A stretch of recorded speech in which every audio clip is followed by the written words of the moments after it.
Sir, We back. one sec.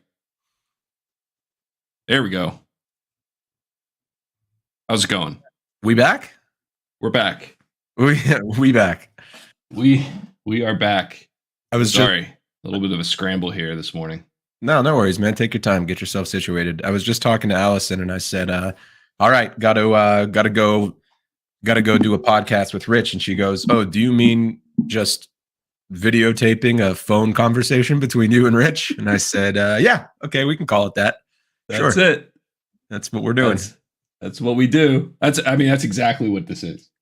Yeah, no, she's pretty sharp, that one. It's hard to get one past her.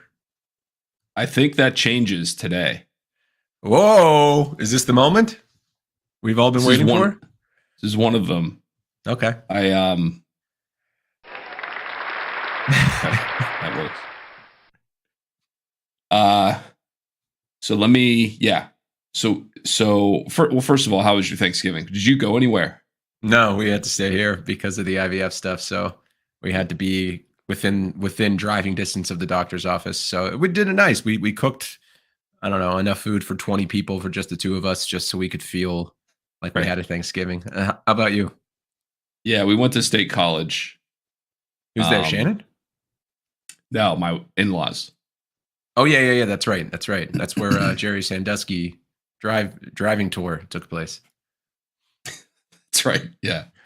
No, it was good. The only notable part of the weekend was, they're pretty conservative people, and for some reason, at dessert last night, Sarah, my wife, goes, "So how about those midterm elections?"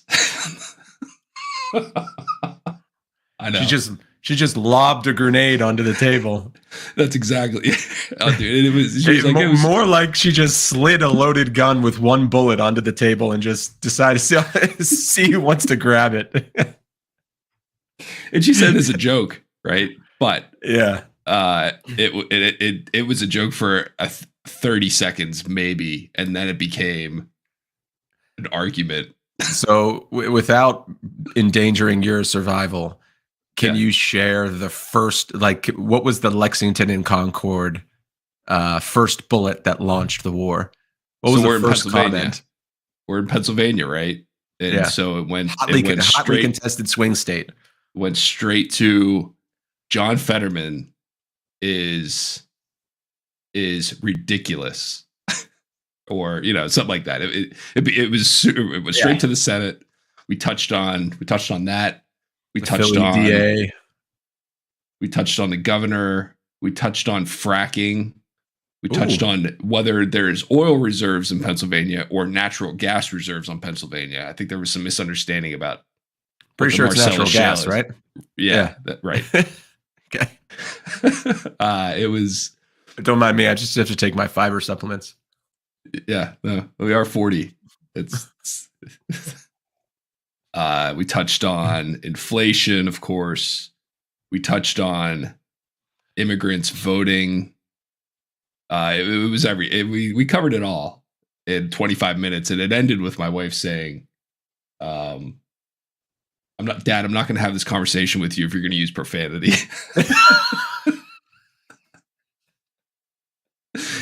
And then that was pretty much it. But that's where it went. Man, it was. I couldn't believe it. Oh, really? You couldn't believe she said it? Okay, yeah. I thought you were saying I couldn't believe it happened after she said it. But does Sarah have that mischievous, cheeky side to her? I mean, I know she's funny, but that's a pot stirring move. I like that. That's what she said the intent was. Yeah, so I love. I get it. Yeah, it's. I'm the youngest in the family. Is she the youngest in her family? Yes. The youngest are always pot stirrers. I'm a pot stirrer, big time. I love getting my family riled up. and they get fired up quick. Shira is on a hair trigger these days. Really? Oh my God, yeah, dude. Well, she's always cool. Shira's the best, but she Political opinions, hair trigger. It's more like if I show any signs of the intolerance that we grew up joking about, think about the things we joked about along the rock. Like she's had enough of that. She's very supportive of pronouns and equal rights for everybody, which is, I respect that, but fine. I can't help myself, right? If I see an opportunity and and she's like, oh, well, there's legislation that's passed. And I'm like, so the gays can marry each other now? And she like will lose her mind.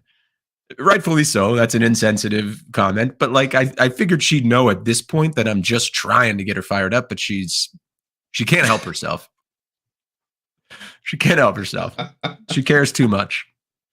Listen, again, like you said, I respect that. That's just how it is. But come on, with you and your 40 years of track record, like it's pretty evident that I have good intentions. I'm just getting a rise out of you. Just getting a rise out of you, Sheer. If you're watching and listening, she's not. No one is, of course. I did say to Sarah, I said, do not do that in my house. I know it's funny, but I'm not going to do that.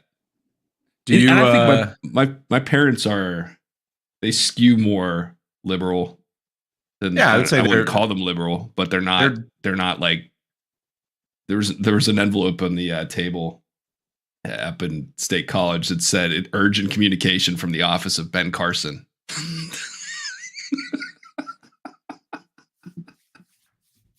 So like that doesn't exist in Pittsburgh, right?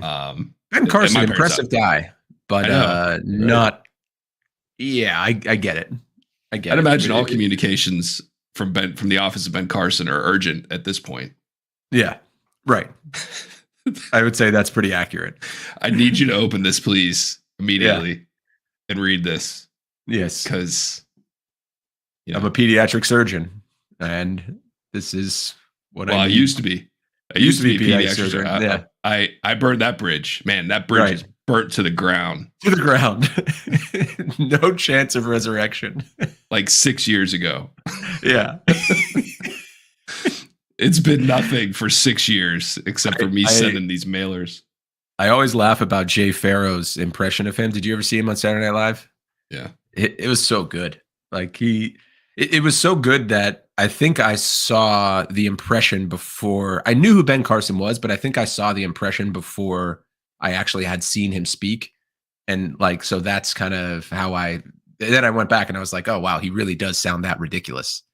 He really does sound that like asleep and weird. And he just seems like a guy that you wouldn't want to leave alone with your kids. Let alone run the country. Let alone run the country. Yeah. I don't think he ever had a real serious chance of doing that, but impressive guy before he started doing all that. That's an interesting thing. Like how many people, so for the Democrats last time around for president, the first couple of debates, there were like 12 people on the stage, including the guy who started the company I work for, the bank I work for. A derivative of the bank I work for. We've since been bought. Like he had no chance, right? How Ben Carson? How do you no? Or, John Delaney is the guy I'm talking about. Like the Democrats. Why would you run for president? Why would you spend $50 million running for president when you don't have a chance? And I think the reason I've thought about this before too, because even to have your name in our minds, right? Which is what they've accomplished. We know who Ben Carson is. We know who John Delaney is, or Rob Delaney. What's his name? Yeah, Rob Delaney is the actor. John Delaney is who I'm talking about. You don't know who he is. Rob Delaney is the guy from what's that show? How I Met Your Mother or something.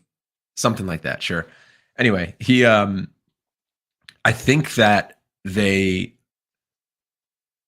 it's a combination of the type of ego you need to be able to pursue that kind of office is already off the charts. So they start a committee, an exploratory committee, who then does a bunch of polls, and those people's jobs, their future job, is dependent on your interpretation of that poll being positive. And these are some very smart people. So they gas you up, they feed that that hole inside of these people that just can only be filled by ego, and they get them to spend an untold amount of money until they can't convince them anymore that there's a chance. Right. Until the results actually start coming in. Right. And the guy's like, wait a second. You've been telling me for 2 years that I'm in the top 3. 800 people voted for me in New Hampshire. What are you talking about? There were what, 12 or 13 GOP presidential candidates deep into the primaries last year. 12. Is that right? Think about the money that was spent. If all of them just spent 20 million, which is we know isn't true. I know. That's just an insane amount of money. It's gross. Yeah. Anyway. Yeah, I don't know. Is it gross? Like I'm tired of being disgusted by things like that. I think I'm changing my perception now, and I'm just gonna accept it on some level and like maybe even learn from it instead of just being disgusted by it. You know what I mean? I get it. I don't stay awake. That's not what keeps me awake at night. Thinking exactly. I can't believe Ben Carson spent $45 million on his presidential campaign. But it's kind of staggering. Here's what's really staggering is that people are giving that money to them to spend. I mean, it's not like they're just Ben Carson doesn't have $45 million to throw into a campaign. He's getting it from somewhere, right? And he's getting it from Ben Carson or he's getting it from people who think Ben Carson will win and they will therefore have influence, or at very least, if he doesn't win the presidential election, he'll be given a position of prominence in the Republican nominee's cabinet, which I believe actually happened. That happens every year. Yeah, that happens. Wasn't Ben Carson in Trump's cabinet? Yeah. Wasn't he the HUD director? He was the Housing and Urban Development. He was the head surgeon, of HUD. So that makes sense. Right? But that's a big deal. Most surgeons do. What did the Rooney ended up being the ambassador to Ireland? Yeah. How much do you think? How many zeros do you think were on his check that he wrote? Several. To get that? Yeah. Right. Anyway. And probably a Steelers jersey with number 00 and a name Obama. No, 44 Obama. Oh yeah. Well. Oh yeah. That's right. I know that's on top of mine. I played golf. The Obamas still live here. Not to name drop. Oh yeah, you live by the Obamas, Rich? You see him at the grocery store. He's a good friend. Barry, he's a good friend. Barry? He's a good friend. I run into him from time to time. We were cutting grass. Barack Obama. Yeah. Used to be the president. 2 terms. NBD. Yeah. He was a president. It was a whole thing. Anyway, he plays golf. I played golf at the club. I don't belong there. I played golf there with a friend, and he's a member there. And in the section of lockers where my friend's locker is also there. But my friend's, it's like 451, 452, 453, whatever. And then you get to his and it's 44. They changed the numbering. That's awesome. Yeah. So you're telling me this guy, your friend, hangs dong in front of Barack Obama while Barack Obama is also hanging dong? Yeah. Yeah. He's seen Barack Obama's dick? They're doing the whole whipping the towel and. Well, no, but in all seriousness, you're saying that like Barack Obama gets ready in a locker room in close proximity to other members? Oh yeah, it's just one of however just feels it's a regular locker room. I know it feels it does, weird, you know. I guess seems strange. Regular guy, but like I can't ever. That's cool though. That's really cool. I would love to see. So I was golfing yesterday, and we passed on the course George Washington's old mansion from the Battle of Trenton. Maybe I don't know. Whenever he was fighting in New Jersey, it was a nice little house. And more importantly than that, right in front of that house, someone recorded their first eagle ever. Did you? Yeah, I did. So tell me the story. Yeah, it was a pretty short par 4. So lower your expectations right out of the gate. I wanted to. I did. Yeah. It was a reachable green. I want to say it was like a 265 yard par 4. So you could reach it if you were bombing it. I'm not bombing it. But I hit my drive pretty straight, maybe 215 in the air and then a little bit of roll. And I knocked it in from like 60. So that's awesome. Yeah. My first, I was jumping up and down with joy. I was very excited. That's a good one. I mean, making a putt on a par 5 for a 3 is not as good as that. Like sinking a shot for 60 yards. The guy I'm playing, the guy I play with a lot out here, who I just met on a public course, his name is Jake. He's a guy from Australia, really cool guy. He actually did drive the green. So we were really excited going up to the green, or going up to our second shot about his shot, because he was putting for eagle. And then I chipped one in, and he left his, 4 inches short of an eagle putt. So we almost both equaled the same hole. Yeah. That's funny. Pretty easy hole. Yeah. Jake from Australia. Mm-hmm. Jake Smith. What up, Jake? Smith. Okay. I know a guy named Jake who's from Australia, who lives in the New York area. Oh, no kidding. It's not Jake Smith. Interesting that there'd be 2 of them. No. Anyway, wild. All right, so let's get down to brass tacks here. And I want to be very clear up front. This is not my idea. This is your idea. And I have okay. Since come to... It's a very, very hostile way to begin a conversation. So if it fails, I'm on board. If it fails, it's your fault. All right, deal. But no, the idea that we talked about on the first episode of this, you had mentioned something like, let's develop characters. Or I want to develop a character. I want to write a movie. I want to do something. I want to write something. I'm like, and I think I was more focused on just what we're actually doing right now, like that's this broadcast. And so I wasn't connecting the dots and understanding what you meant. But then for some reason, over this past weekend, or right when it was like literally, I think I was driving to Thanksgiving and remembered something that I had thought about before, and then I was like, as soon as I stop, I'm texting Josh, because you texted me to remind you of something, right? And so the idea that I get it, like now I understand what you mean as far as wanting to develop a character or write something and then produce it, and I think we could do that on this broadcast. And so make the broadcast kind of the behind the scenes part of what the finished product will eventually be, which won't be on this.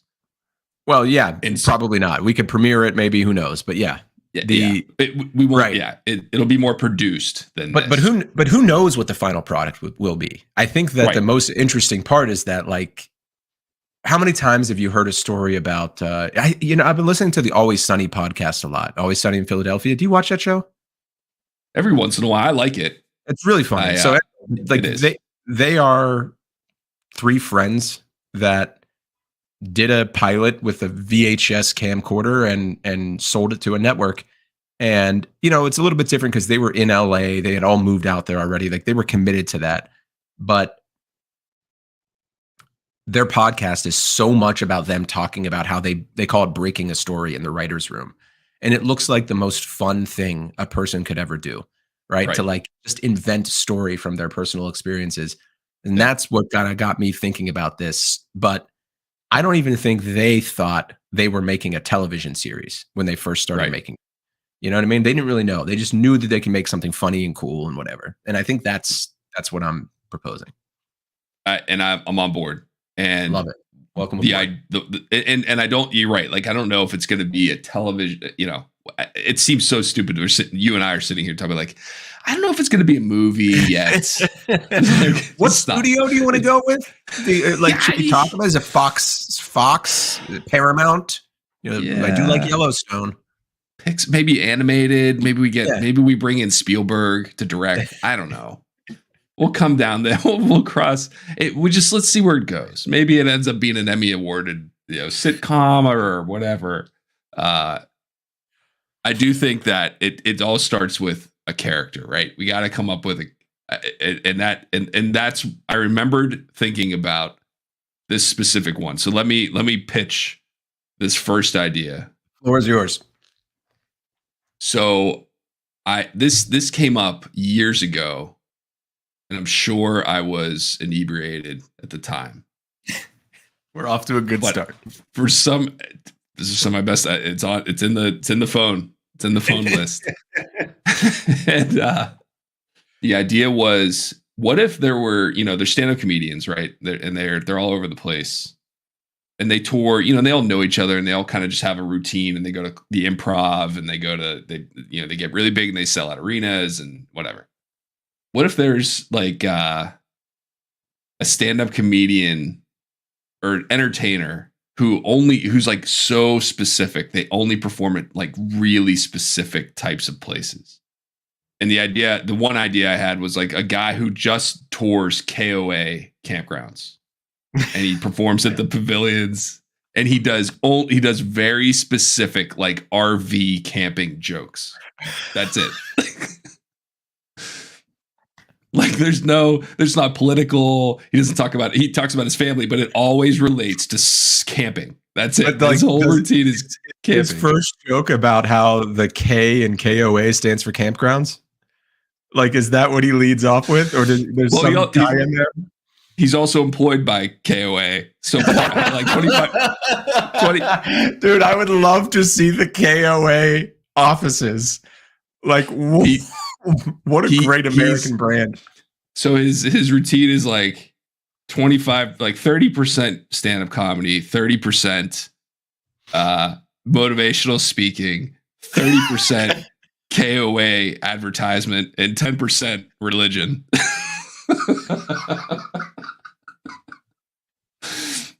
Right, something like that. Now this guy has a drinking problem, is on his way to a drinking problem. Where's he at in that journey? Or is he clean? So I'm not there yet. And I think that's where we go. I think it's got to be clean, right? Because those are, and I think clean, but he smokes a lot. He smokes off stage. Yeah. Never in front of people. He drives around in an RV, right? He just goes from campground to campground. You know what? I think it would be way more depressing. I don't think this guy can afford an RV. How much is he making? How much is he making being employed by KOA, doing 30 minutes of comedy at KOAs? And he needs something that's going to be good on gas mileage because he's driving around. He's in a Hyundai or something. I think the mileage is part of his KOA employment benefits. Do you think the RV comes with it? Do you think the RV comes with it, and that's what got him to initially agree to the job when he was much younger, and now he's a little older and starting to think, like, how much longer can I do this? I think maybe his family had one, right? He grew up in the KOA campground scene.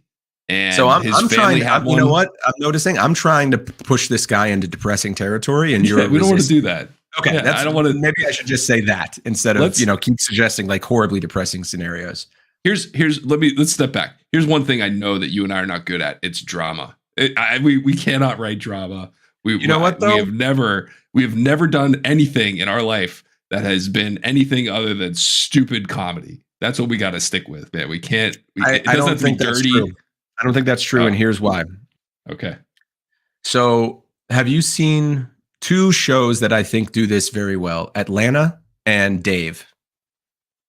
Little Dicky, Dave Bird. Yeah, I know both of them, and I haven't watched either of them. So Dave Bird is basically a version of. I relate to Dave Bird because he grew up in the suburbs of Philadelphia, went to Jewish summer camp every summer, played basketball, loved sport. He basically had our childhood closer to mine because of the Jewish thing, and. When he's had it's the most watched comedy in FX history, and it won a couple of Emmys already. He's very successful within 2 seasons. And when he was talking about how he wrote it, he said, "Someone told me to write what you know, right? Mm-hmm. Write what you know." And to say that we can't write drama is to say that we don't know pain. And both of us have experienced profound challenges and difficulties in our life that comes with real pain. So I think that we can't write drama that we didn't personally experience. Yeah, of course. Well, that's very different though. So I think it can be. I don't think I want something sad or dramatic, but I'm okay pulling on heartstrings. This is like an important foundational element. I understand. And again, I'm with you. That's fine. I think we're getting ahead of ourselves. Let's okay, fair enough. Let's focus on. I love this premise. I absolutely love this. Thank you. I think, and so we were sitting around. Actually, it was on I was backpacking, and we were sitting around the fire at a stop that night, and we started writing jokes. It's me and it was my idea. I brought it up, and one other guy. Were you at a KOA? No. We were I was on the Appalachian Trail. Oh yeah. Okay. All right. Go ahead. I'm back. Me and a couple guys, and one guy's wife. Actually, there's 4 of us, and I was like, "What kind of jokes would this guy write?" And he'd be like, again, they got to be like hyper specific camping jokes. And he's like, "Can you imagine come pulling in to and I don't even think he has to have a Southern accent, right? There's KOAs everywhere. We went to them. The reason I know about this is because my grandparents used to take us, probably before even you and I met. They were big into square dancing, and so they had an RV, and they would take my sister and I when we were little for the weekend. I love that. I think that's great. That's like such a good, wholesome family experience. It was cool. And so they always had this like pavilion. They always square danced in like the main pavilion, like about like summer camp. Same idea. Yeah. There was always a stage, and they would, so I'm like, what? There's got to be, square dancing one night, and then like Saturday night, there's this guy who comes in and just everyone's got metal folding chairs. They set them up, and women and children. It's not full. People are out there running around, and like it's not quiet. But he goes in there and he kills, and he starts talking. He's like, I pulled in here. This KOA campground. I'll tell you what, I come to KOA because last time I went to a non-KOA camp, went to an independent campground, and I had just gone to the Old Country Buffet on my way in. I get here and the sewer pump's not hooked up, or so I don't know. I have no idea, which is even part of even funnier. Write jokes that we know nothing about, right? Well, that's not true though. You do know something about that. You grew up going to these campsites. But I'm talking like such specific camping gear related jokes that I don't know. Like he's like, do we have anyone here? Like they have like the prongs, right? You roast marshmallows and hot dogs, whatever. He's like, do we have anybody here who skewers their hot dog vertically onto these things? And someone goes, woo, and he'd be like, sir, I think we have to ask you to leave. And then, I don't know. This might be the best idea you've ever had. I love that these things are just lying dormant in your brain. And then at some point, driving to Thanksgiving, the synapses fire, the connection is made. And this is the idea you have. So when you went to KOAs, did you actually were there performances? I don't see. I was so young. And probably music. I wouldn't be surprised if there was. They're probably, the square dancing was a thing, right? So they would all go. They had a band, right? Did they have a band, or was it just they had a guy? They like that because the square. Okay, so the idea with square dancing is you have a caller, right? He tells you what to do, right? And he was always on stage, and I think they only. I think it was just like a CD player, but he was on the stage and he would play the song and then call the thing, and then people would dance in the pavilion, and other people would watch. But like it wasn't a big deal, and that was like the entertainment. So like their square dancing club was the entertainment. Did you do square dancing at Eisenhower? Probably. Do you remember that? I remember it, but I don't know if it was before 3rd grade or not. Maybe. Yeah. But anyway, so that's and so they do that like one night, right? And then the next night maybe there is a comedian or something like, we have Roger Blackwell. I don't know what his name would be, but it's something like that, right? Where he shows up and he's from 7 o'clock. He does his 45 minutes and then sells a ton of merch because he definitely has merchandise with him. I'm wondering what is the feeling towards him from the audience? Total admiration. They know who he is before he gets there. Got it. But not. So what motivates this character?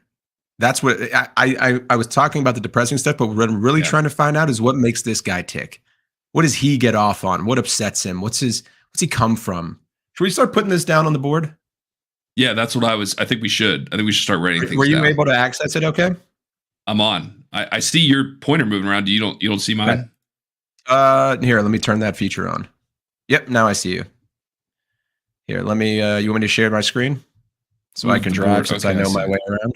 Yeah, go. You drive. Okay. You'll pick this up quickly. I encourage you to play around while we're doing this, and I think you'll see it's pretty easy to get a hold of, and you have a somewhat of an expert with you. I hope I do. Well, I mean, look, I just sell it. I don't make it. This is the logo section of the board. Yeah, I just typed that in with the text field. Now I can make it as big as I want. I can add elements. Blah blah blah blah blah. Got it. The one thing I would say is whenever you're trying to drag something around, select every element because they may not be grouped together. If that makes sense. So if I want to drag all of these, I just move it around. Okay, I see. Yeah, there you go. But like if I just grab on something and drag it, this is going to move all together because I grouped it together. I don't know if I did with this. You see, like I grabbed this and then that part comes out. So anyway. Yep. So do we just we just make a couple like text boxes, just like literally write down notes so that we don't forget? Like if we think something's funny, we should write it down. That's all. Yeah. I think that's all we need to do right now. But then maybe like agreed. Yeah. And then we'll just fill this page with literally everything. Is there those percentages again? 30% stand-up comedy. 30% motivational speaking. Like this. 30% KOA advertisement. That's my favorite part, I think. Right. And then what was it, 10% religion? Religion, yeah. I think this is the subject to change. This is the Jeff Bezos flywheel sketch on a napkin moment for the rest of our future. Yes, it is. So so how do I go? So on my own screen, I can just I can scroll, and that doesn't. This is an infinite canvas. You can just keep going and going and going. It never ends. Lovely. Yeah, I got it. Okay, so stickies over here are very useful. You know, maybe instead of doing a title, I'll just do this. It's a good way to label things and keep them organized. Okay. Any size. So the jokes. Let's start a jokes. Actually, section. let's use stickies. Yeah, I'm gonna create a frame and we'll put stickies in them. I think that'll be the easiest way. Cool. Into that. So let's use this frame. It'll also help for just general navigation. Put it right underneath here. So can you write some text in this frame and link it to like a different part of something that's off screen? And if you click on it, it'll jump to that. That's cool. Yes. Yeah. This is you're going to see this software should make me, I don't know, $100,000. We might make $200 million. And so what I was thinking was, as far as the performance of this, what it ends up, the final, well, a form of production is, I'm going to get a green screen in here, and I'm going to fill. Because I have other ideas I want to do. There's a pile of sticky notes right there. You can grab them. Yeah. Yeah. Okay. I think green screen. I wonder if we can get a, we can get a backdrop of a pavilion at some campground, and then film like a joke or two jokes, 45 seconds, and we can make it. We can throw some of those in there. That'll make it funny, and you have like a laugh track, and we show like maybe cut in a video of people who look like they're at a campground. Who's going to act as this individual? I think it should be you. I disagree. We'll test both of us. Yeah. I mean, listen, we'll obviously both have roles in this, but yes. I kind of think this is the role you were made to play. We'll figure it out. Yeah. I'm too likable and relatable. No one's going to believe that I'm unsuccessful and I don't I'm not just crushing everything in my life. You know what I mean? That's true. That's true. I'm just kidding. You got too much going on. Yeah, it's just like people see me, they see the orange hat and they think success. This guy's never made a mistake publicly in his life. I'm out. I can't comment. So I use comments to write on these things? Wait a sec. What do you mean? I'm on the sticky note, and it says. So when I click on it, it says edit. Double click on it, and you should see this. Is that not happening for you? Not right now. Are you in? Have it. Okay. Now let me try it. There we go. I got it. You got it. Okay. I thought you were maybe in comment only prison. Yeah. Now comments are great for another purpose. If let's say I go up here and I say, all right, at Rich, there you are. I think this should be 40%, right? You'll get direct. So see that little bell feed in the top left right-hand corner? Yeah. We can also set up it for email notifications or whatever, but you'll see that I left you a comment there, and then you can resolve it or reply, and we can have a whole conversation right in there. Got it. Yeah. So I'm going to close that one out. Cool. Yeah. Okay. So I'm gonna throw in a couple headers into this frame. Okay.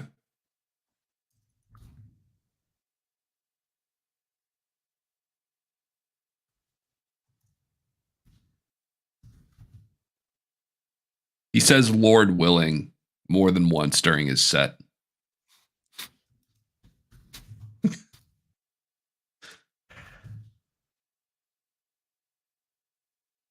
Like sleeping, you know how those old campers, like the really nice bus RVs, have the bedroom in the back, but the old campers had one like the smaller ones had one above the cab.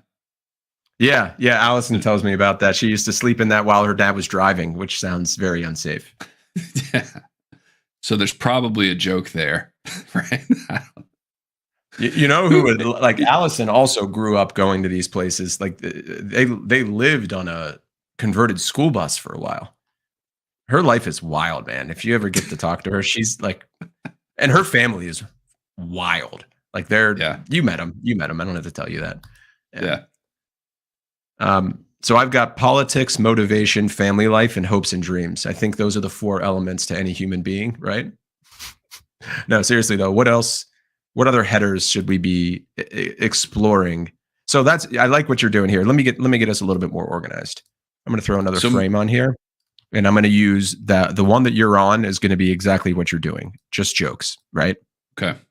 And then this one is going to be more of like a character profile.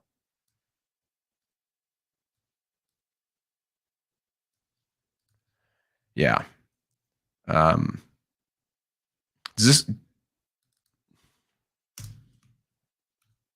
character to be named later. Unless you've got an idea for a name. I was thinking a little bit, but I think that's something that we need to just spitball. You want to frame it? It'll be fun.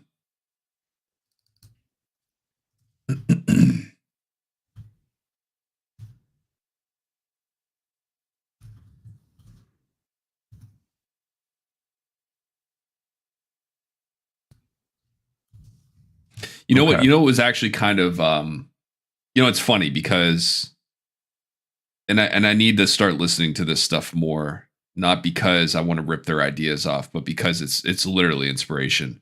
The idea of doing this came from going to that live podcast tape recording from Sarah's friend, right? And then with watching the Always Sunny podcast. That's where you get your inspiration. What kicked this idea up from the settled dust in my brain was listening to a Mike Birbiglia, Jimmy Fallon podcast on the way to Thanksgiving. Interesting. And they were talking about like I think they touched on like, oh yeah, there's some stand-up comedian out there doing this. I was like, oh yeah, I had that idea. That's perfect for what we're trying to do. Let me cement that. I'm gonna get something to drink. I'll be right back. Okay. Drink break. I'll talk to the audience while you're gone. Hey everybody. It's just the 2 of us now. Finally, we're alone. Why don't you pop those knickers off and come on over. You don't need pants to hang out with me. Or maybe you do. Maybe I've got you all wrong. I'm so sorry. I had no idea. Interesting.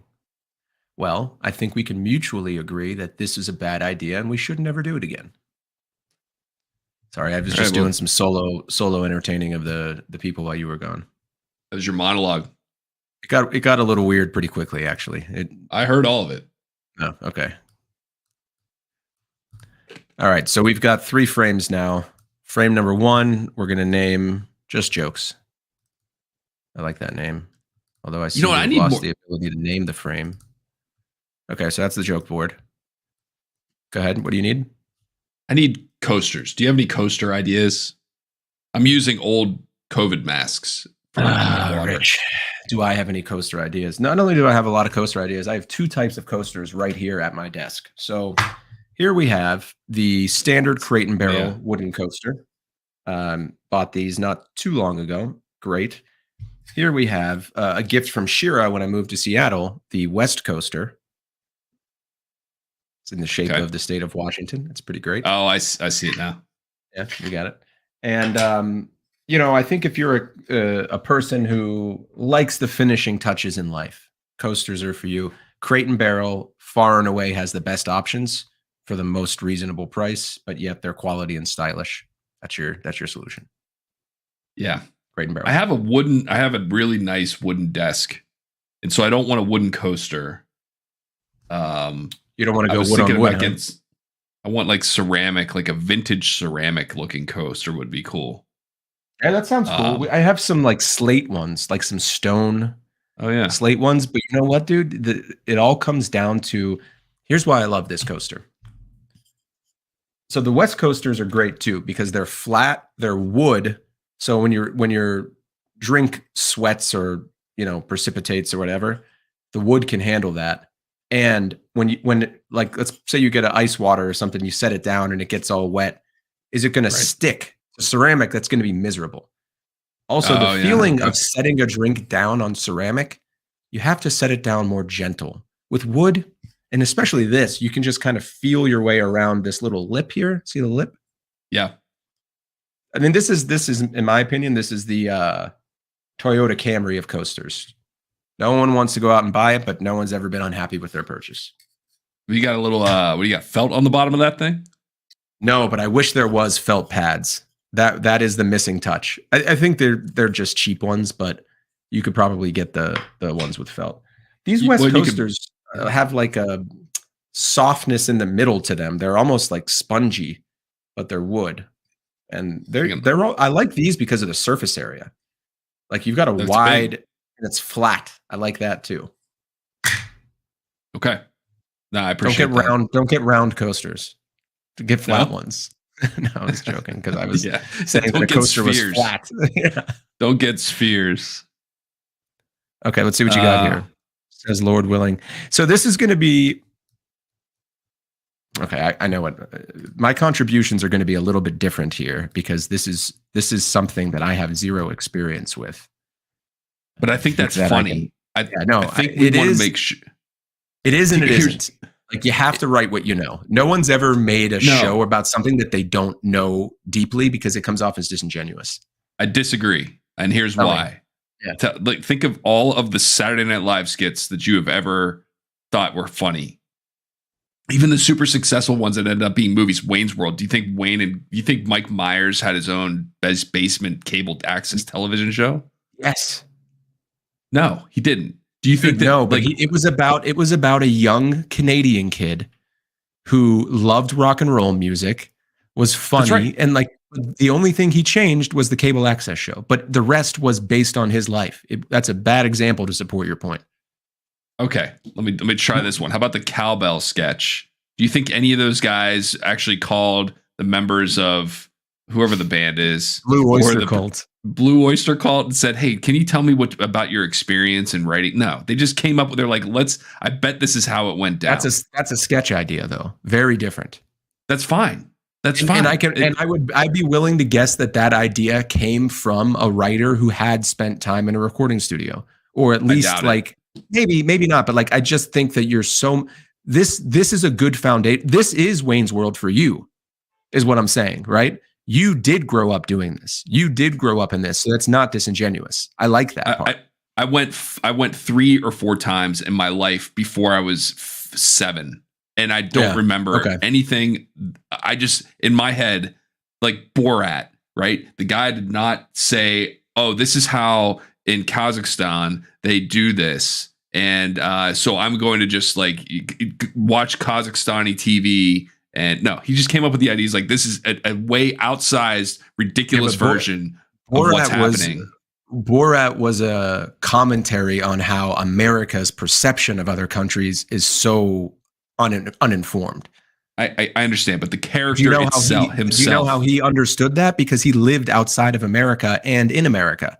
Like, you got to, like, these things are, I hear what you're saying, but I think the closer we stay to what we know, the better. What we know, you and I know. Ridiculous. Yeah. What you and I know is how to make stupid jokes and then produce it in a way to make it seem like the people who those jokes are intended for find it hilarious. Yeah, I would agree with you there. That's what I'm thinking. A joke like we're saying different things. I understand what you're saying. Yeah. What I'm saying is the subject matter of those jokes should not be things that we know nothing about. I listen, I know very little about this. I want you to come up with some stuff. Think about, like, what do you have? What in your idea of going RV camping?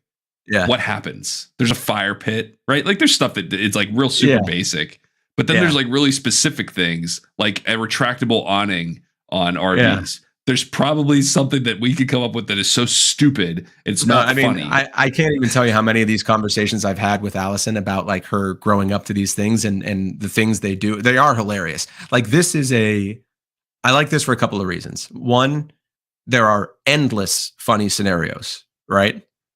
Like, there are endless funny scenarios for this character's life. Two, we do know it. I don't think I'm making my point very clearly on that part. I'm trying to say that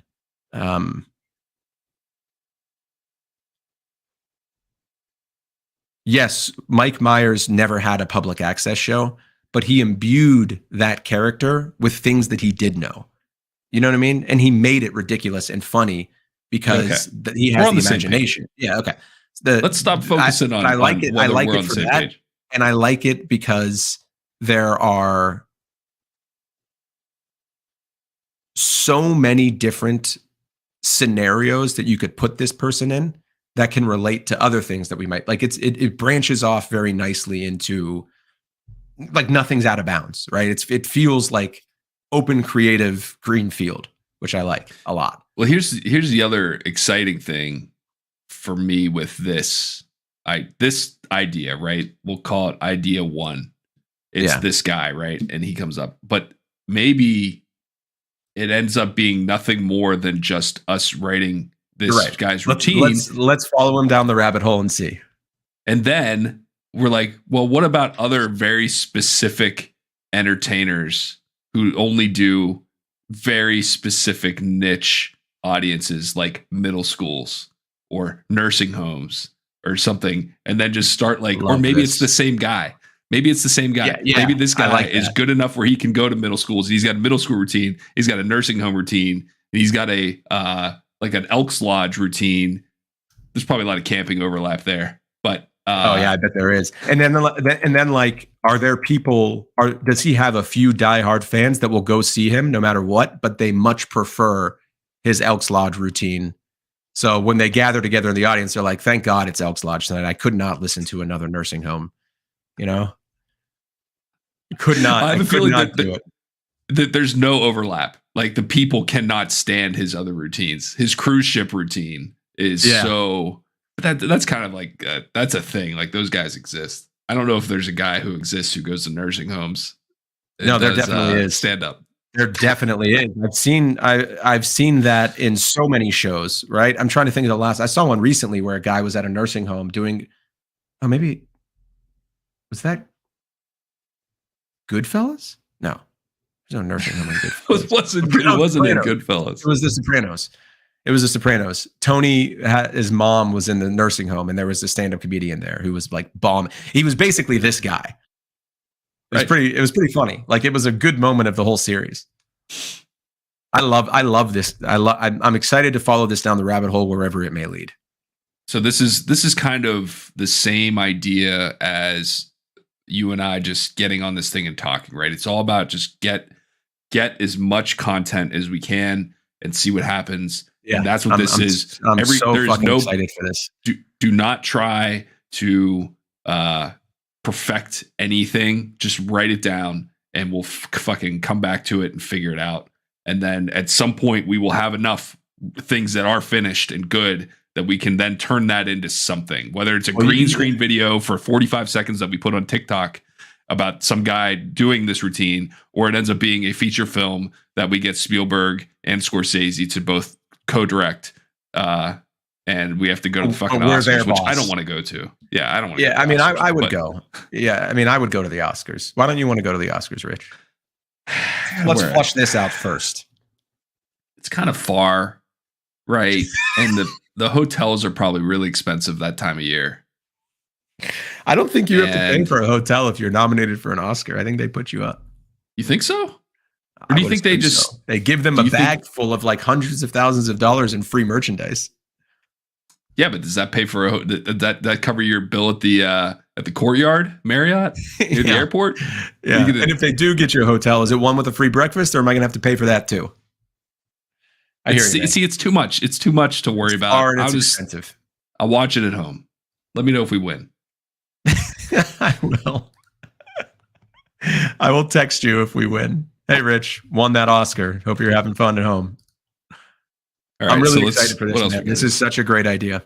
Start picking up some notes, man, and just writing them down.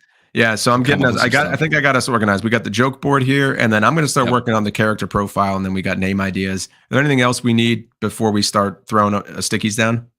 No, let's just start writing, and then we can come up with new categories if something doesn't fit. Okay, perfect.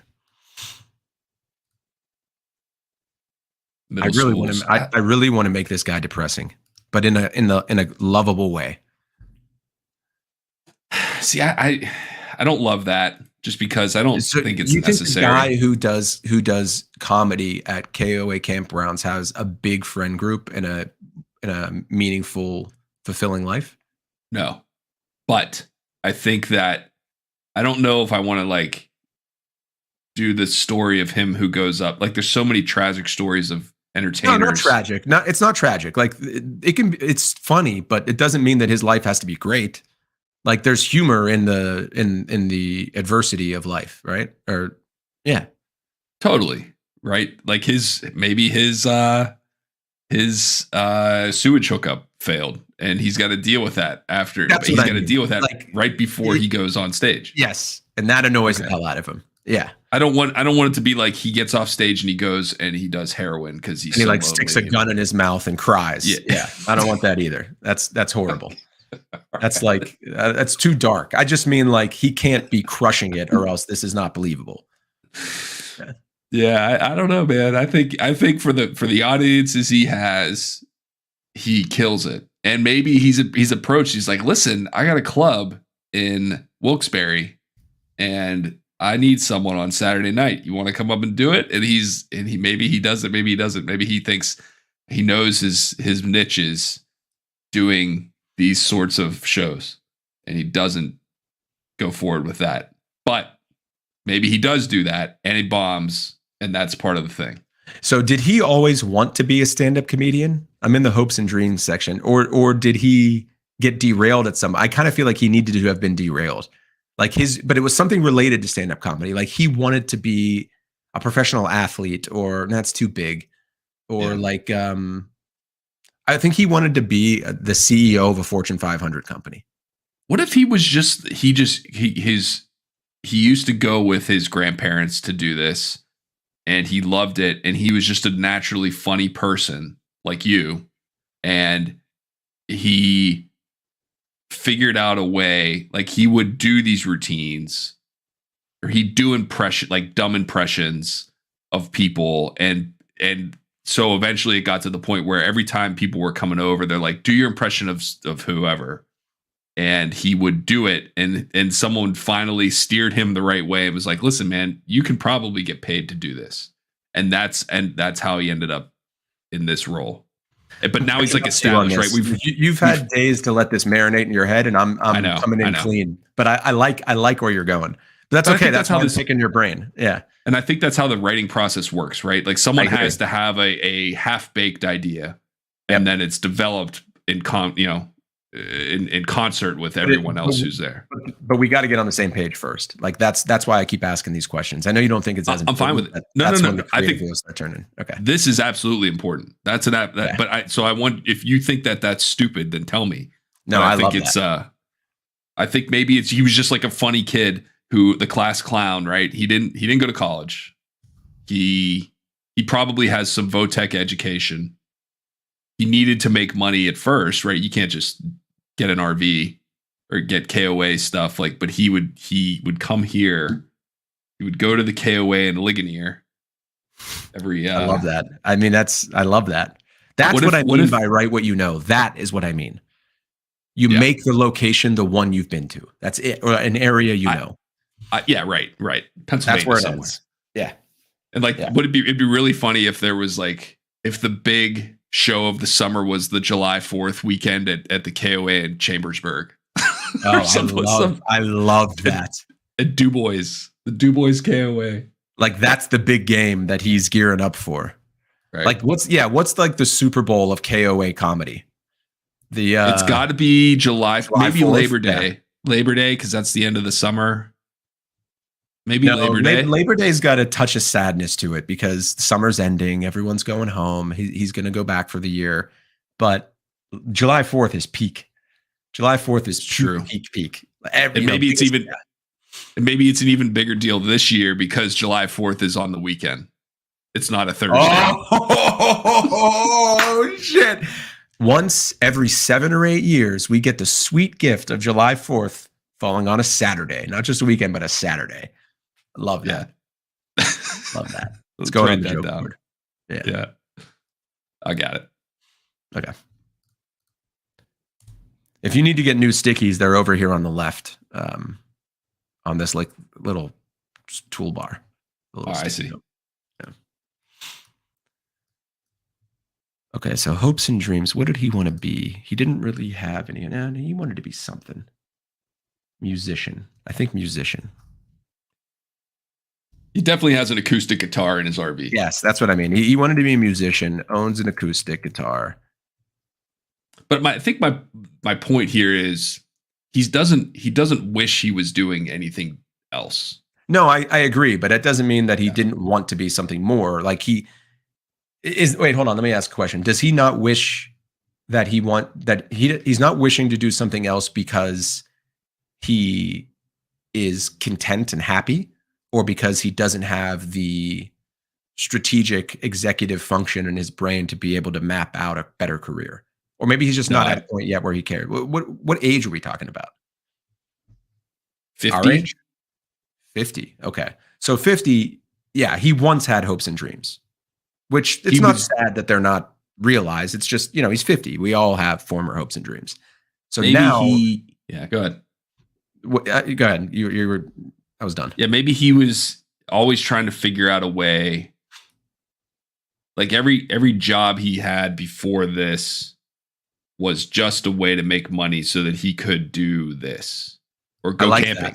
He just liked camping so much, and he had a group of friends who camped with him, and they had a great time. Every weekend they would go, or every other weekend they would go to the KOA or campground, whatever. It doesn't have to be KOA, but. It's got to be KOA. It's got to be KOA. I just love these. Yeah, I know. Like I think the whole thing is that this guy loves KOA. That's his first love. He grew up going to KOA. He found a group of friends that he maybe met when he was a kid and his parents used to take him. And now they go to KOA. He thinks, why would, like my grandma once said, if you have an Eaton Park near your house, why would you go anywhere else? That type of thinking. She literally said that. I bet. That's awesome. Yeah.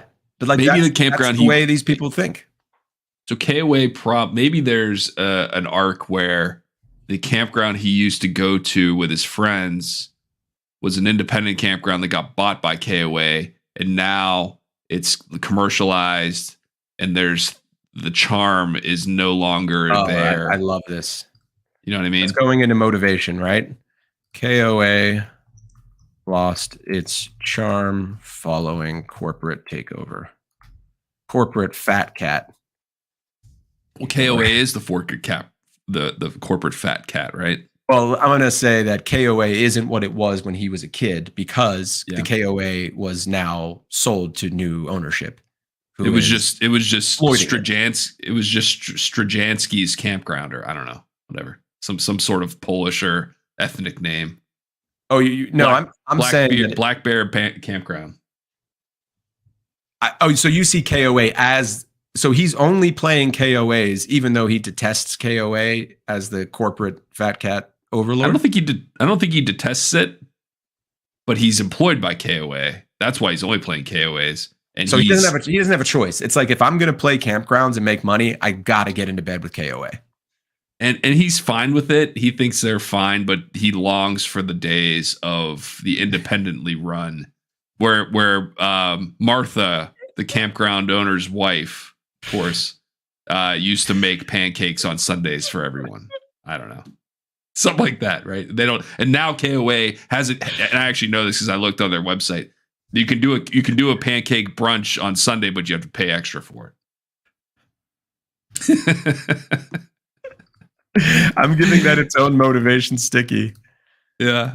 Just to kind of restore that you have to pay extra for Sunday pancake brunch. Oh, and that's got to be part of his act, right? Where he goes back and talks about the good old days of camping. Let me I could probably come up with a joke for that right now. Yeah. Yeah, I've come at this from a different direction than you do. Actually, maybe that's just, I think you're a little bit farther along. Like, I couldn't even think of making a joke yet because I don't know who this person is or what he's all about yet, but you do. And this is really great. Show up this is good collaboration. Lunch at Sizzler and the sewage hookup is broken. July 4th and 2 points. Yeah, I'm going to just clarify this.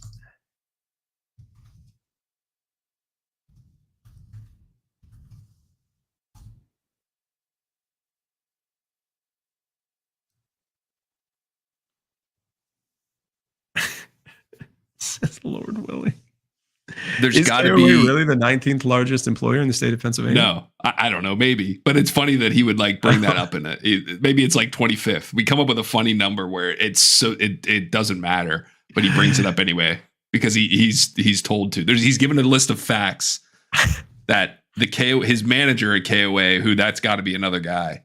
Or whatever, doesn't matter. But like, I love person that. is its own character, right? And he's like, hey, I want you to bake in, if you don't mind, that we're getting new kayaks in 2024 at the Chambersburg KOA. So I'm changing this one to character ideas, and we're gonna go with so is it his manager or the KOA entertainment booking manager, right? Or whoever that is. What do you call that? All right. I think manager, booking manager, and then, whatever. And then we've got I'm thinking, like, you ever watch Flight of the Conchords? Yeah. The fan, the girl, she's like one of the best parts of the whole show. I think we need like two of those. There's definitely roadies, groupies, and the owner of each campground is a specific person, right? And they all have different. I like that. This is set up for very episodic content. It is. It's turning into a series. This is a very good idea. Like, I don't remember the last time I was this excited about an idea because, like, your brain just kind of rifles through the possibilities pretty quickly, and it immediately got like a lot of check. Like, do I care about this? Check. Is this funny? Did it make me laugh right away? Do I think other people will find it funny? I don't know, but like, I'm too excited not to focus on this. You know, I love that you said that because, again, that kind of goes back to what we were talking about day one.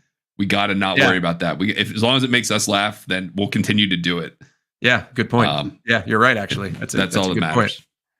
And if we put this one, if we write on this one for, I don't know, an hour and a half, 2 hours on this today, whatever, and we put it down for a week and do other ideas and then come back to it. That's what I think will be really helpful. Like, well, eventually it'll get down to the point where we're like kind of struggling about what is this actually going to be But that's not this part. We're not there yet. That's way in the future, man. Way in the future. I mean, or who knows? Maybe we can work quickly, but like I just think we flush it out and see where it goes. The reason I think we work as a collaborative creative duo is because I tend to get latched onto something and want to go super, super deep. And you're sort of a minimum viable product guy where you're like, doesn't matter. Like, let's get it out there. Let's keep going, keep going, keep going. I think that, remember that, because it will happen probably in the next 10 minutes. We're good. We know our roles here, and I need you to do that, because you need me to do what I do. Yeah, this is we have a good situation here. Yeah. Okay. Cool. This is awesome, man. So education level, no college, high school. So GED, no, he's got a high school diploma. Yeah, he played football in high school. Ooh, I don't know. That carries a lot of baggage with it. Maybe he played. I think he played lacrosse or something like that. Baseball. I like baseball. Baseball? Yeah, I like baseball. I don't view this guy as a super athletic looking person. I view him as like a typical 50-year-old, kind of built like me. I mean, I'm already just picturing you, so I've already made my mind up that this is going to be you. So, with a full head of hair, you can fight it if you want, but that's All right, I got you. Family life. Okay, yeah. Who's around in this guy's life? Is he spending time with family? He's on the road all the time, so does he have a girlfriend or boyfriend? See, Shira? Yeah, write about what you know. He's definitely got a boyfriend, right? Yeah. Well, I think, okay, that's a good reminder. So in this case, let's draw from personal experience, right? If I were on the road every day, which I have been, what did my life look like? Well, it was a lot of fun. And I probably wasn't accountable to many people. Right. Like, is this guy dipping his wick at every KOA across America? I don't think so, because I don't think so either. I think it goes back to the fact that he is fulfilled, right? He's found this is what he likes to do. And so he's not looking for, he probably has a relationship. Is he Maybe he travels with maybe his wife or fiance. I think he always has a fiance. Maybe that's the thing. Like he's been engaged for 5 or 7 years. I love that. That makes sense. That tracks. But she's on board with that, and she helps set up the merch. She runs the merch table. And why aren't they getting married then? Maybe this is it. Maybe like they're about to. They're starting to plan that. Yeah, that is a funny scenario. Being engaged for fucking 5 to 7 years and then planning a wedding is hilarious. Right. As a 50-year-old, first marriage. Maybe she's been divorced. Yeah, but why wasn't he married? He's got a heartbreak in his back in his. We'll leave that. We'll put a pin in that. Yeah. The only woman who would put up with that is someone who's been through a terrible situation and doesn't want a repeat of that. Found a good man and is willing to put up with a 7-year engagement. Right. These things are important. But they definitely have fans who follow them around, and they're happy with them, but they also can maybe overstep their boundaries every once in a while. And they're like, okay, all right, Ron. Okay, you get it. His name's Ron, huh? I'm heading to bed now, Ron. Thanks for coming again. You is this Michael Scott? Is this guy Michael Scott from The Office? Is that his name? Who do you talk? Steve Carell's character. Yeah. Is that who you're envisioning here? That type of, I'm content in what I'm doing, but I'm kind of a buffoon. Let me think about that. Because I kind of keep thinking that you're going in that direction, and I want to keep you away from that. I was thinking more like, if anything, it's like Ted Lasso. Oh, well, those two are pretty similar, actually. That's it. Those are he's not a buffoon. Pretty similar characters. No, Ted Lasso's not a buffoon, but he seems like a buffoon at first, right? Our guy is not a buffoon. Right. So more Ted Lasso than Michael Scott. I'm going to write that down so I don't forget it. Who doesn't love Ted Lasso? You know, you know how I am with TV shows. I watched an episode or two of that, and I did like it. I hated that everyone went as fucking Ted Lasso for Halloween last year. Yeah, the most annoying. You know what?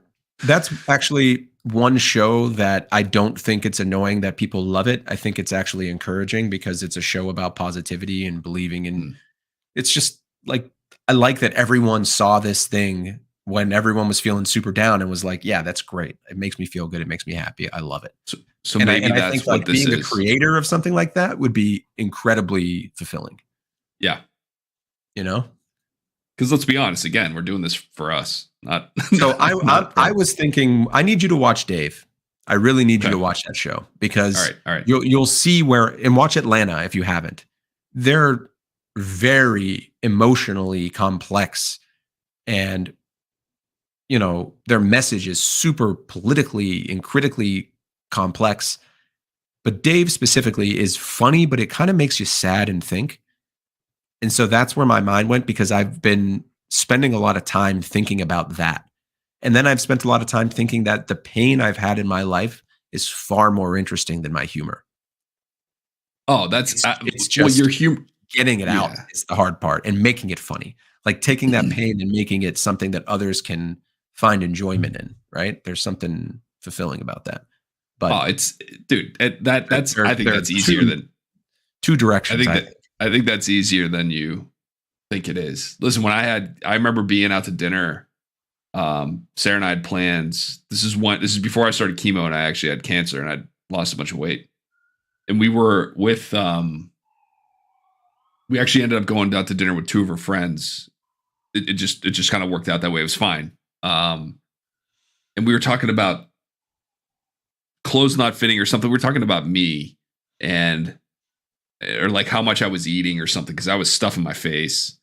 And I remember making the comment, be like, I actually said out loud to them who were uncomfortable, right? Like one of them I had never met before. And I said, yeah, it's the best diet I've ever been on. And it was funny, bro. Like that's a funny thing to say about cancer, which is painful, but it's you have to find the humor. I'm very good at that. I have a dark sense of humor when it comes to that stuff. So don't worry about that. And I know you do too. No, I do. And I know what you mean, but you got to watch this show to understand what I'm talking about. It's not that. It kind of is, though. It's kind of like from the pain. But imagine that with no punchline. Yeah, but that's stupid. That's just drama. Just watch the show. I want to get your opinion. I think you're right, Rich. I think it is drama disguised as comedy. You know what I mean? Like it's there's very funny moments, and then there are other moments that are just, but they kind of stick with you and make you think. It's not sad. It's sort of, I don't know how to describe it. I'll watch it. Yeah, I'll watch it. That'll be my homework. That's fine. Okay, cool. I'm on board with that. Let's get back into this. Yeah, sounds good. So, all right, nice. You've done a lot here. Let me take a look. Just to doesn't love John the extrovert. Yeah, more Ted Lasso. He definitely was in a band at some point in high school.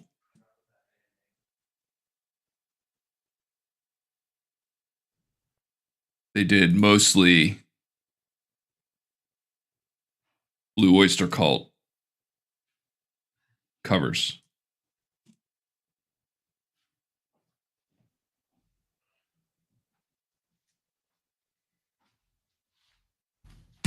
I can't wait to come up with the band name.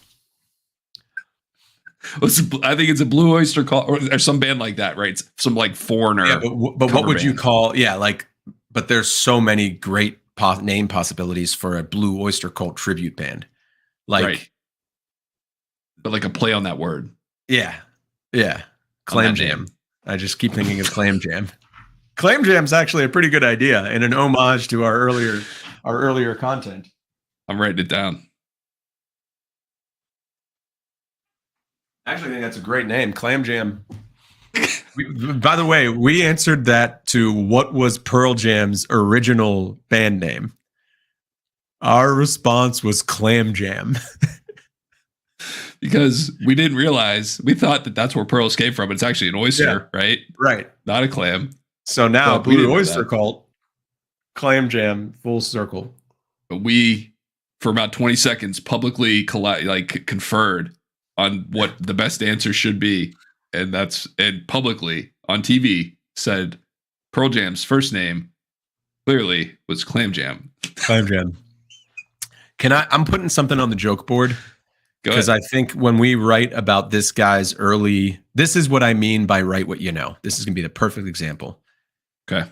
During his early life,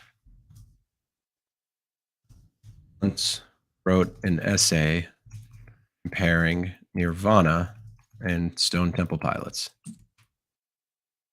There you go. Yeah, those things are out there, man. That's it. You just got to figure those ones out. Just write them down and develop them into actual jokes.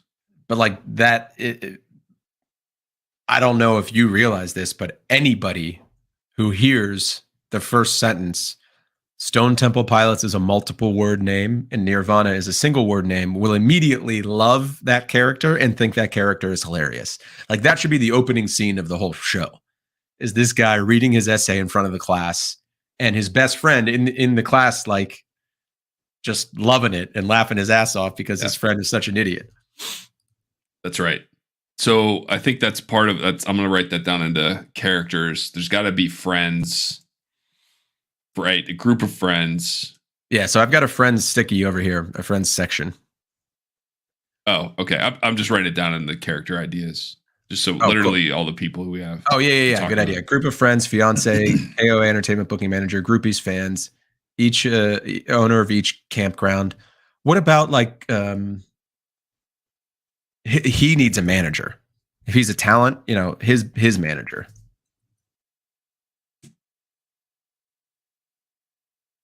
Well, maybe that's what maybe that's part of what his fiance does. Maybe that's fine, but he still needs a manager. Yeah. So that role needs to be fulfilled. Who else is in the life of what about like the guy who sold him his RV or the guy his mom his favorite restaurant? Yeah, his mom's definitely in this guy's life. 100%. Hopes and dreams. I want to write down. There's definitely a merch table. Let's put that under family life. So and characters. Family life. Mom is still around and part of his life. I thought it would be funny when I was envisioning the production of this in my mind, assuming it was just a green screen video of some guy, he would start off camera, right? It would just show like the pavilion and a microphone stand, but there's no microphone in the microphone stand. And you hear from off camera and now presenting and whatever this guy's name is. And then maybe Blue Oyster Cult, right? That song comes on while he walks up on stage, but then he walks into screen and it's just him with a tape recorder holding the microphone next to it as he walks to the stand and then puts it down and then he starts. Or is it his fiance?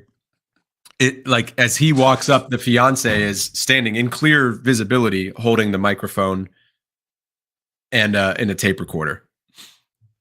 Either one. I think it might be funnier if he walked in on stage. I guess if he didn't have a manager. Maybe she was busy. Maybe that's usually how it is. But that one show, she was in the bathroom. Or like he started off doing it himself before she agreed to actually do it. Right. Like that's how he got her involved in the business. Was he was like, I only need you to hold this tape recorder and microphone when I walk out. Microphone to tape player as intro done. Hey, what time are we in? Are we in present day or do we want to throw it back to the 90s? I kind of feel like throwing it back to the 90s is a great idea. Yeah, because then you don't have cell phones and stuff like that. People were kind of cell phones ruin everything storytelling wise. I'm into that. And the campers aren't big buses, like they're more of those over the cab coaches, or not coaches, but like trucks kind of thing. I like that. Okay, so let's do a setting. Is this how actual shows are written? Like if we're successful doing this, it goes to show that Hollywood is a fucking joke.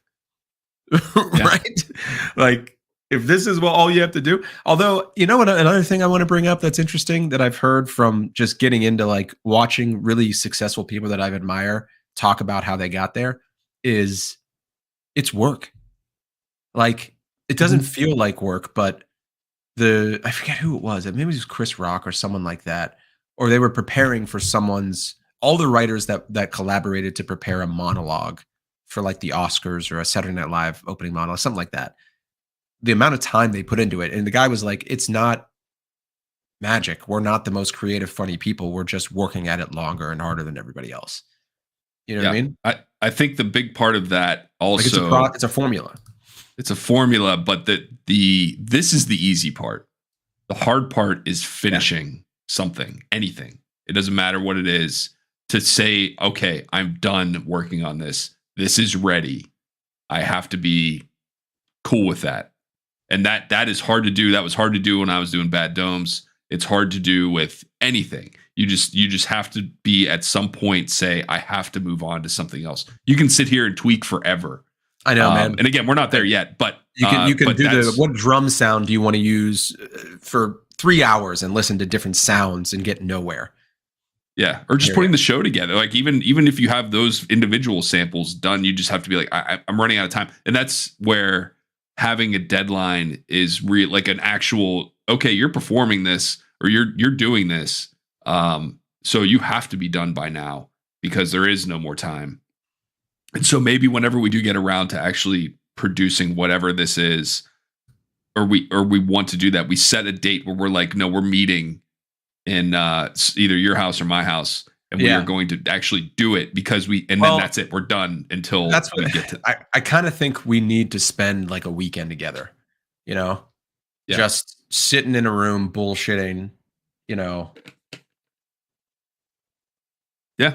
Fine. Maybe an edible. I don't know if that's a good idea. Make it a little off the rails. I think that's. Listen, I'm telling you, that's how I come up with my best ideas. Do you watch Rick and Morty? Kind of no, a little bit. I've seen an episode. Next level. Don't even start with the first 2 seasons. Just dive right into season 4. You'll figure it out. It's next level. Like they're just kind of trolling all of us now. It's pretty great. One show. I'll put that on my homework, on my to-do list. But I really want you to watch Dave and confirm with me that that's not what you want to make. Okay. Because I really want to, like, I saw that and I thought I could do this. Like, it was the first time that I saw someone who came from a very, very similar background as me. He's obviously a lot funnier and way more talented than I am. Like, he's a very gifted rapper. Now he's a natural. Like he was just born with something that he didn't even know he had. But I want to know that's not what we're doing. Okay. Anyway, I'm looking right now on YouTube TV. I'm going to start saving them. Yeah, there you go. Do you have Hulu? It's on Hulu too. I don't.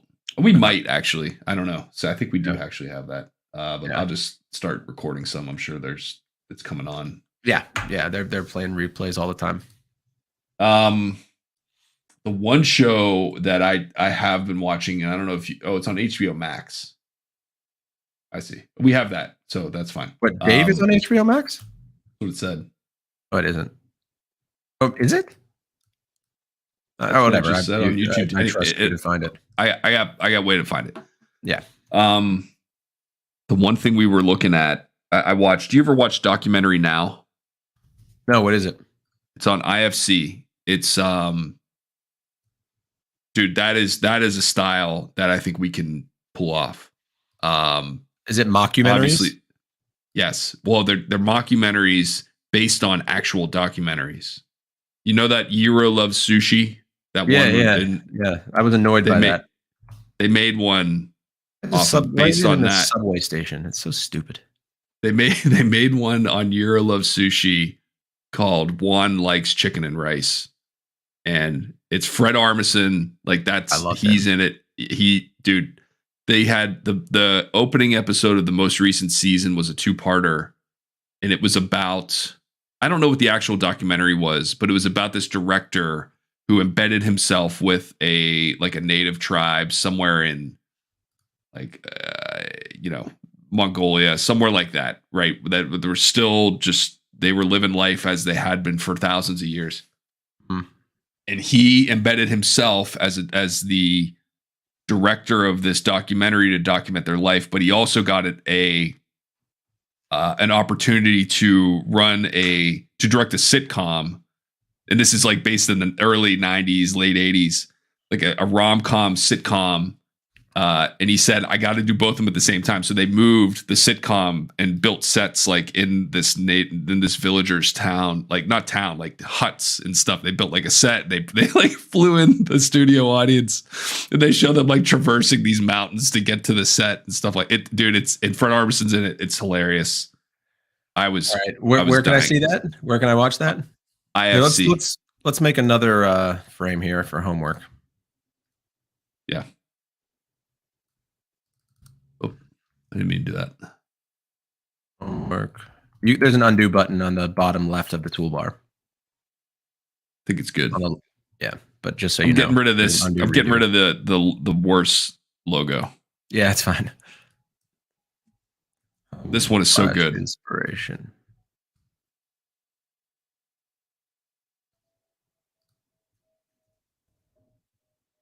Logo section. Boom. You like the logo section? That's a good example of something that we just finished and moved on with. You could tweak a logo forever, but that one's funny and we nailed it, and that's it. Yeah, sure. We're not going to do better on our own, most likely. Ted Lasso? Where are you, Dave? You can also, if you ever want to go where I am, Rich. There's you see at the top right, you can see my cursor, right? Yeah. See, if you click on my picture, it'll bring you to what I'm looking at. So if I'm zoomed in here and you click that, it will bring you to me. So go to somewhere else. Go to one of the other cards. Oh, it's like following you. I see. Yeah. Got it. Okay. That's nice. This is cool. This is a cool piece of software. Yeah, it is. It's extremely useful. I use it for everything. I haven't used PowerPoint in 2 years. It's great. Maybe this is why you got the job at Miro. I mean, I love that. It occurred to me too that like the story here is pretty cool. Like, look, if I told you that working at and I think we've both found a level of success in our professional lives that would, if I told you that being a software salesperson was the thing I wanted to do with my life, would you believe me? No. Right. So like, I think you're much more fulfilled in your work than I am. Is that true? Maybe. Let's not get into that. Well, it's important because, well, you're right. Actually, it isn't. It's important. So what other RV into the character? So tell me what you think about an actual RV camper. Have you ever been in one? Yeah, I've been in one, but I've never actually been in one while it's driving. So what do you think that would be like? I think it sounds awesome. It sounds like driving around with your bed and your couch in your car. It sounds like the coolest thing ever. What specifically about that experience in your mind right now? Just start talking. Like, tell me what you think the experience is like. Not that it's awesome, but like specific things that you see, like you're behind the wheel and you're touching whatever. There's like switches and shit. I kind of think about being in the back, playing cards, being with family and friends. Like the community of it is something that I like. I also would get very annoyed being in such close quarters with everybody. Like at first it would be great, and then it would get old pretty quickly. But I actually love the idea of driving across the country in an RV because you're not dependent on you're free. It just feels very freeing, right? You can go anywhere. You have your hotel, you have your kitchen. You have there's a network of places, campgrounds where you can hook up to power and clean water. The maintenance of it, it's like being a homeowner. You have to maintain it. There's a routine of maintenance that's very different from a homeowner's, but it's a similar routine. And it's probably more involved. It's probably more difficult. I'm going to need to talk to Allison about this and like pick her brain because this is very much her life.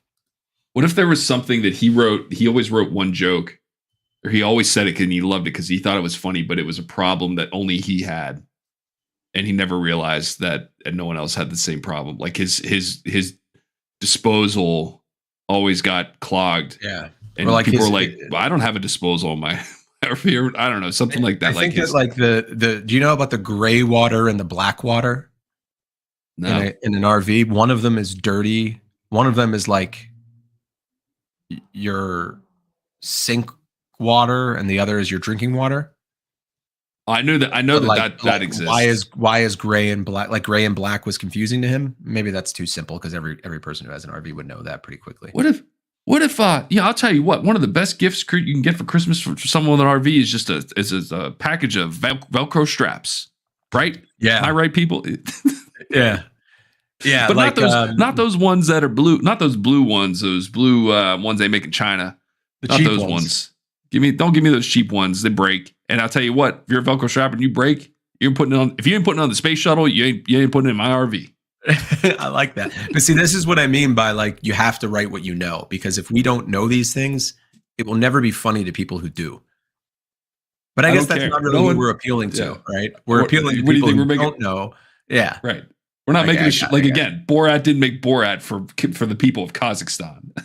Right. Yeah. Oh, I see what you mean now.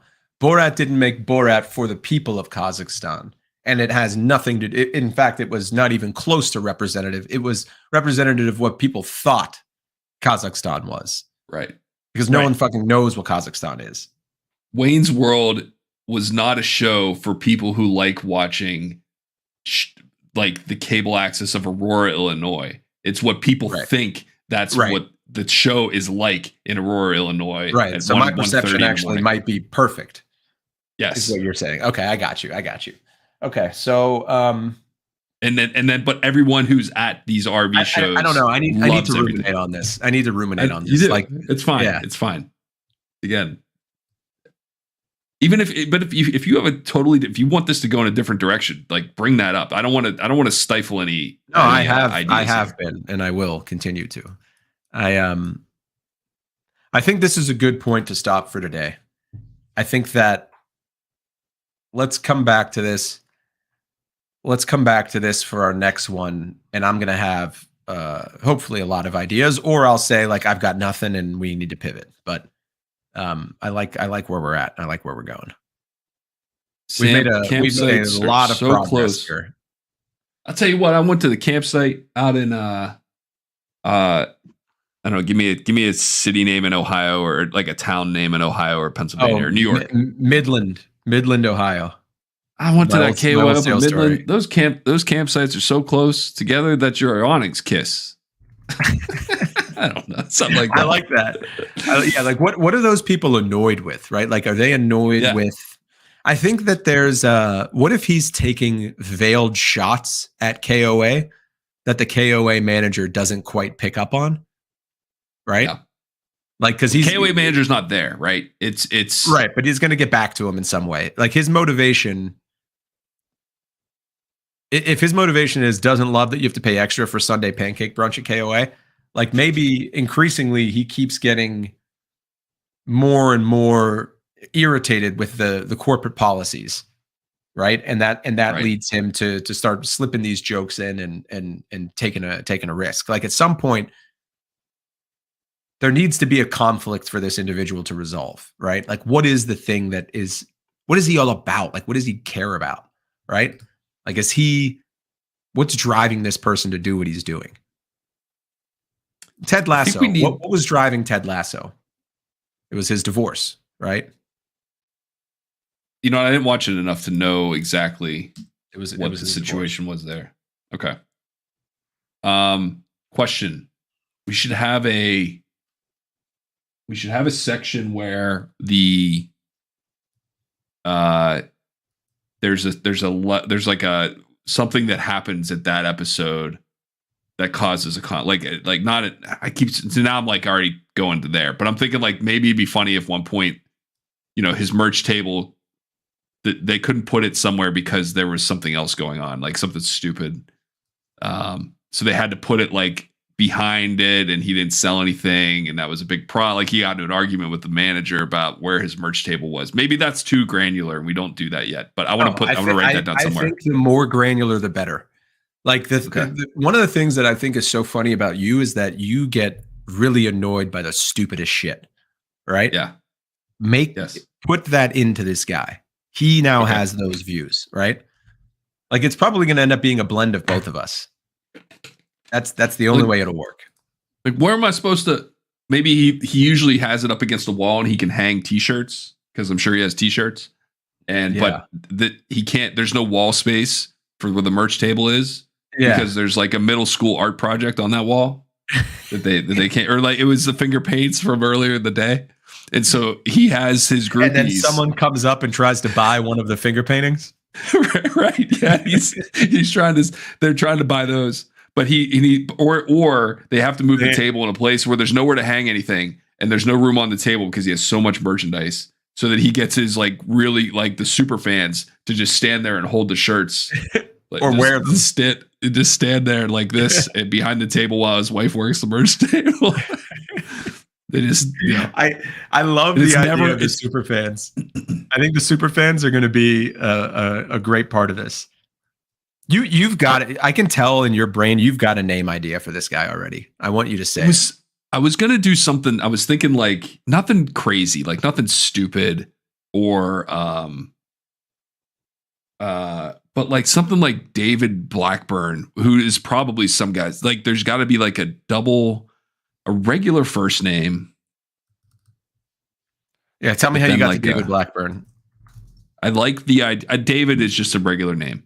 Blackburn, I thought would be funny because it's not ethnic, but it's not super common. It's not like a Smith or a Jones. Right. And I like 2 syllables. Yeah. Dave Blackburn, DB.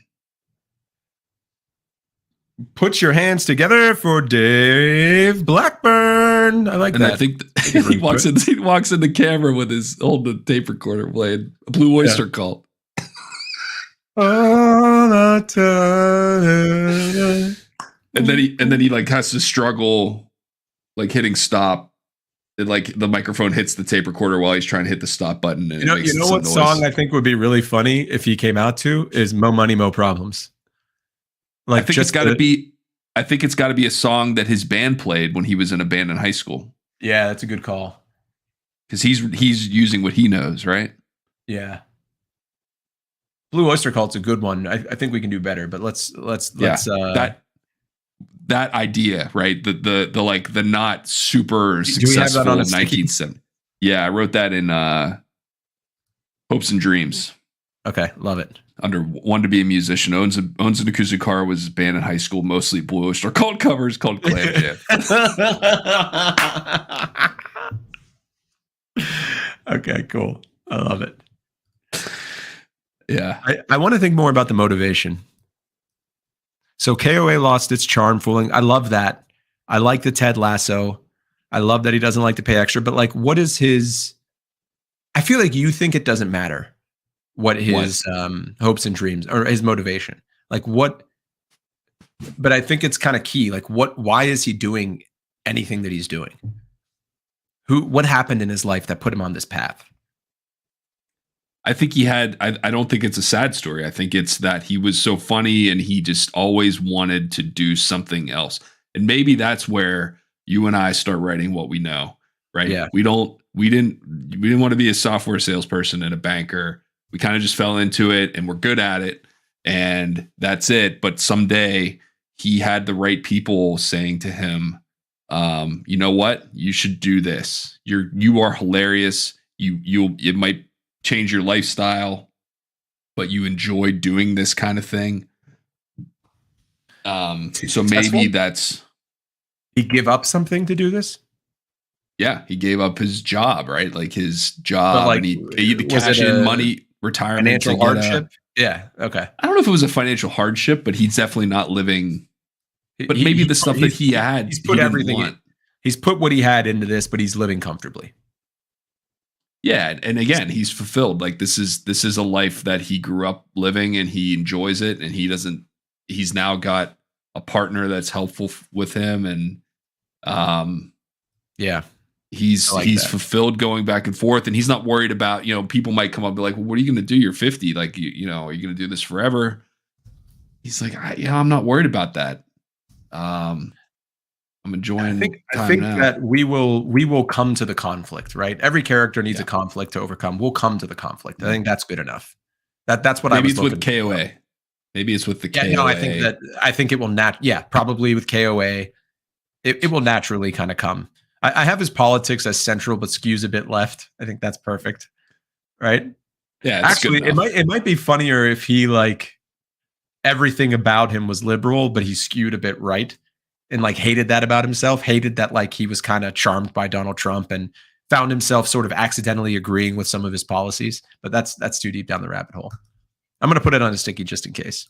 Yeah, write it down. I can't flush it out yet, but I like the idea in my head. He kind of that's what I mean. If you have any ideas, just write it down. He's not he hates Trump, but he'll say things like, what the country really needs to do is, stop focusing so much on this and clean up the corruption in Washington. And someone will say, dude, Donald Trump said that in his speech last week. You know what I mean? He keeps accidentally coming to Trump's politics. I like that. What color is this? Is that? Oh, this is white. I see. You can do any color you want. I just thought it's a little bit visually more. I like this because this is not a.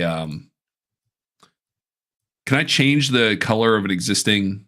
Yeah. So if you click on it, I see it, and it brings up the right next to size. Yeah.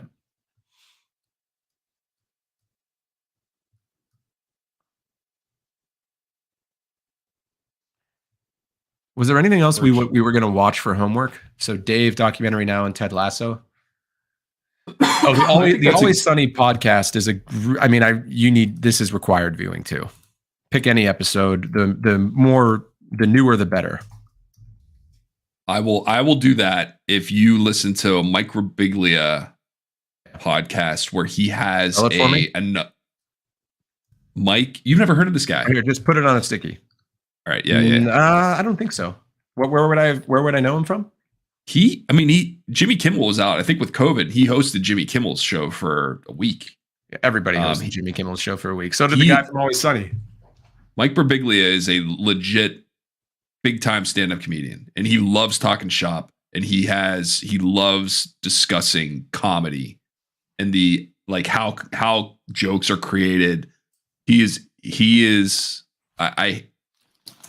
one of the few people that everybody loves, and I love him. Okay, I will always listen to something. That's a big endorsement. I don't need any more than that. What do you think I will glean from this man? I think his conversations with people who are also comedians, you will listen to, and just don't necessarily listen to the jokes they are creating or whatever. Listen to how they're interacting. I think that's important. There's a lot of, even though they don't get into it, there is a ton of yes and in their conversations. Yeah. And that's really important to have. The improv stuff. But even when you're trying to create an idea and you have two people that are funny, you don't want to stop the momentum. And so you always want to you know who we need to bring into this? Your sister. Yeah. I totally agree. We should have an episode with her in the writer's room, like a session with her in the writer's room. We should bring other people. We should bring an Allison too for the campground stuff. She'll have some funny anecdotes, although she's completely unaware of her sense of humor. So you have to really pull it out of her. She doesn't think she's funny, but she makes me laugh all the time. And those are the funniest people. Yeah, she is. She just doesn't consider herself a funny person, but especially with this kind of stuff, that she is in her wheelhouse. All right. Speaking of which, she's going to kill me if I don't go, because we're going to go do what every young-ish Jewish man should do, and that's go buy a Christmas tree. And all joking aside, she's been really accepting of my traditions, and I've only recently realized that I haven't reciprocated. I think because being Jewish, I've always grown up it feels weird to go out of my way to celebrate Christmas, because you kind of can't avoid celebrating Christmas. But in our own home, I feel like I need to make more of an effort. So I'm trying to do that. Isn't that big of me? Yeah. What a guy. That's fine. I can still work on this thing while you leave, right? Yeah, it's a fluid document. Anytime you want to add, you can add. Perfect. Then I'll do that. I got a name idea. Okay. I'm just gonna put can I add a let me ask you this. Think of that name. Let me find you. His name is John Stamos. Yeah, maybe. But like I love the like someone who's named after a celebrity, but they don't kind of want anything to do with that. But like they can't, or Jonathan Stamos or something like that. You know what I mean? Jon Stamos. Yeah, it's spelled differently. That'd be maybe it's maybe that's the name of one of the supplementary characters. Yeah. Jon, like John Stamos is the guy who shows up and it's like, well, your name is John Stamos. So how do I last question and I'll let you go. Yeah. How do I add a hyperlink to one of these notepads? I'm down below. Okay. So one of these notepads. So hyperlink. Okay. Oh, I just do that. I'll just do that. Or if you wanted, so like the Always Sunny podcast, if you highlight the text and then you see this little insert link, you insert the link, paste it in there and apply, and then it will just show up as underlined. I'm going to do that. That works too. Yeah. This is a little, I'll change it. You're into the Miro 201 stuff now, Rich. You've graduated Miro 101. And there's also like a pen thing here if you ever wanted to draw. Pen. Although I don't know why you would. Maybe we draw out the campgrounds. It's very hard to draw with a mouse, but yeah, if you got an iPad and an Apple Pencil, then it's pretty cool. The our chief product officer, who was the chief product officer at Box before he came to Miro, always says that the best collaboration tool ever invented is an iPad and an Apple Pencil, right? Which is interesting because we sell collaboration software. I thought that was a hot take. It's good. Do you want me to link the Always Sunny podcast, or you can just look it up on YouTube? I'll find it. I do want you to listen to it. You can listen to it on your phone. It's on Spotify or whatever you have. On the way to get if you're looking for something to listen to, pick one of this guy's podcasts with a comedian who you know, like John Mulaney or David Cross or Stephen Colbert. Mulaney and Cross, they're like in the stratosphere. Like that is their intelligence and humor, or Nick Kroll. Mulaney and Kroll went to Georgetown together in the same improv group. And so did Mike Birbiglia. That's how they all know each other. Oh, really? Yeah. Yeah, I'm surprised I don't know this guy then. Let me look up this picture. It's Birbigs, Birbigs is his website. Got him. I don't think I've ever seen this man in my life. Oh yeah, I've seen him before. Yeah, okay, I've seen him around. I just don't know him.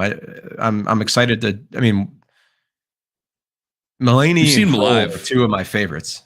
Yeah, and they're friends. They're like friends with this guy. Like Mulaney and Mike Birbiglia went on tour together when they were first starting, like doing small shows. That's cool. So yeah, maybe start with that because that's the chemistry those guys have is really good.